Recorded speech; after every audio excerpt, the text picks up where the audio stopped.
शिकते. माझ्या शाळेचे नाव जिल्हा परिषद प्राथमिक शाळा वायसेवाडी.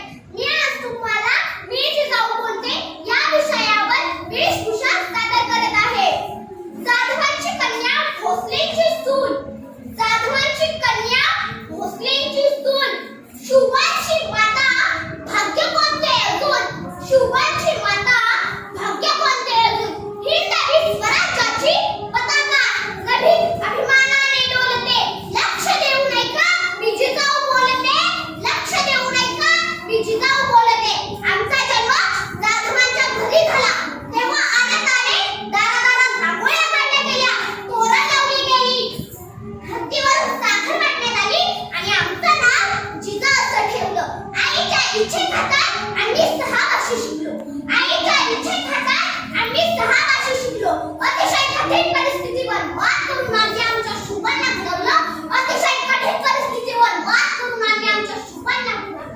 अंगणातील तुळस, गोठ्यातील गाय आणि घरातील माल यांच्याकडे जर कोण वाकड्या नजरेने पाहत असेल ना, त्याची गय केली जाणार नाही. ही शिकवण आम्ही आमच्या शुभराजींना दिली.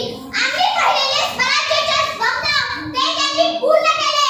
आम्ही पाहिलेले स्वराज्याचे स्वप्न ते त्यांनी पूर्ण केले. त्यांच्याविषयी जेव्हा बोललं जातं ना, त्यांच्याविषयी जेव्हा बोललं जातं ना, एक होते राजे शिवाजी, भीती नव्हती जगाची. एक होते राजे शिवाजी, भीती नव्हती जगाची, पर्वा नव्हती परिणामाची. साथ होती आई भवानीवर जिजाऊची, साथ होती आई भवानीवर जिजाऊची. भूतमे रोवली स्वराज्याची, भूतमे रोवली स्वराज्याची. म्हणूनच म्हणतात जय भवानी जय शिवाजी. म्हणूनच म्हणतात जय भवानी जय शिवाजी. तेव्हा आमचा ऊर अभिमानाने भरून येतो. परंतु आज कानवळील महिलांवर अत्याचार घडताना दिसतात तेव्हा खूप खूप राग येतो. या स्वतःला मिळवणाऱ्या राक्षस वृत्ती माणसांचा काय चूक होती त्या बदलापूरमध्ये शिकणाऱ्या विद्यार्थिनीची, काय चूक होती त्या बदलापूरमध्ये शिकणाऱ्या विद्यार्थिनीची. शाळेच्या प्रवेशात तर चुकी नाही. जर शाळेतील मुली सुरक्षित नाहीत तर काय बोलावे.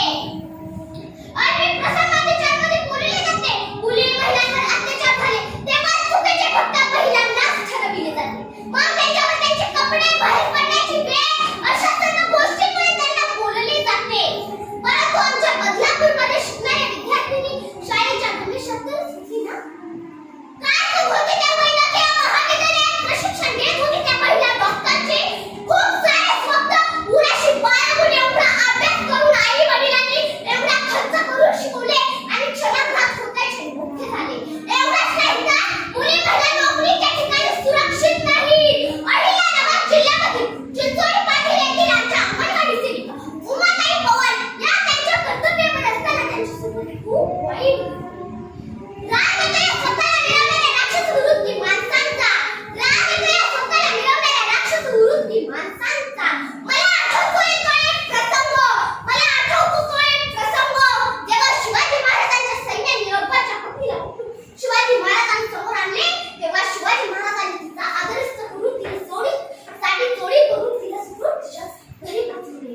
तेव्हाच्या काळात महिलांचा आदर केला जायचा कारण शिवरायांचा वचक होता, दरार होता. कारण शिवरायांचा वचक होता, दरार होता. परंतु आता दराराभीतीत काहीही राहिलेली नाही. परंतु आता दराराभीतीत काहीही राहिलेली नाही. याचं कारण लपलेलंच आहे. मुली महिला सुरक्षित नाही. याचं कारण लपलेलंच आहे. मुली महिला सुरक्षित नाही. आजकालच्या माता भगिनी आता मोबाईल रिमोट घेऊन तासनतास त्या मोबाईल टीव्हीवरील मालिका पाहण्यात व्यस्त असतात. मुलांना रामायण, महाभारत, ज्ञानेश्वरी यातील 4 गोष्टी सांगायला त्यांच्याकडे वेळ नसतो. मला त्यांच्या एक कळकळीची विनंती आहे. मला त्यांना एक कळकळीची विनंती आहे. आपल्या मुलांना शिवसारखे संस्कार द्या. त्यांना वेळ द्या आणि घराघरात शिवाजी घडवा. घराघरात शिवाजी घडवा. जिजामाऊली गे तुला वंदन आहे. जिजामाऊली गे तुला वंदन आहे. तुझ्या प्रेरणेने दिशा मुक्त नाही. तुझ्या प्रेरणेने दिशा मुक्त नाही. भयातून मुक्ती मिळाली जनांना. भयातून मुक्ती मिळाली जनांना. गुलामी कोणाला कोणाचीच नाही. गुलामी कोणाला कोणाचीच नाही. मुलांना मुलांना काही नसते दैन्य. मुलांना मुलांना काही नसते दैन्य. जिजामाऊली गे तुला वंदन आहे. तुझ्या प्रेरणेने दिशामुक्त राही, तुझ्या प्रेरणेने दिशामुक्त राही. नसेल तर